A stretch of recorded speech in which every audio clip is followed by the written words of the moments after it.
It's that time of year again, when snow is starting to fall, and hunters from all over are cleaning out their rifles and shotguns, and dusting off their camouflage pants. For the southern tier of New York, deer hunting with a rifle or shotgun opened on November 18th and will end on December 10th.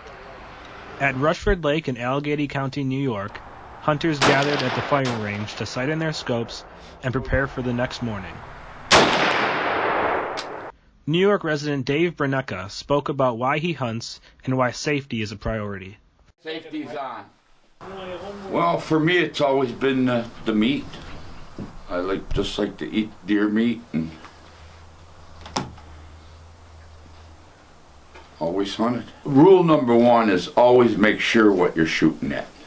You know, it could be brown and it moves, doesn't necessarily mean you pick up the gun and shoot at it. Safety is a main priority. After you lace up your boots, put on your orange, and shake up your hand warmers, you're ready to enter the woods. A majority of hunters sit in tree stands, which allows an almost 360-degree sightline.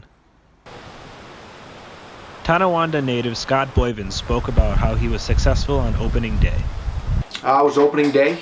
Got on stand about, it was like 5:45, started to get light about 6:20.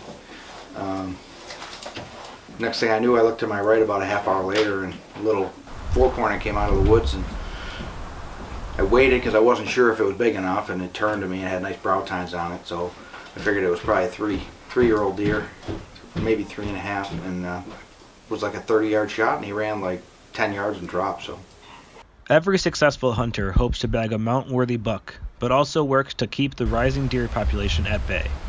Reporting for the Buffalo Review, I'm Max Wagner.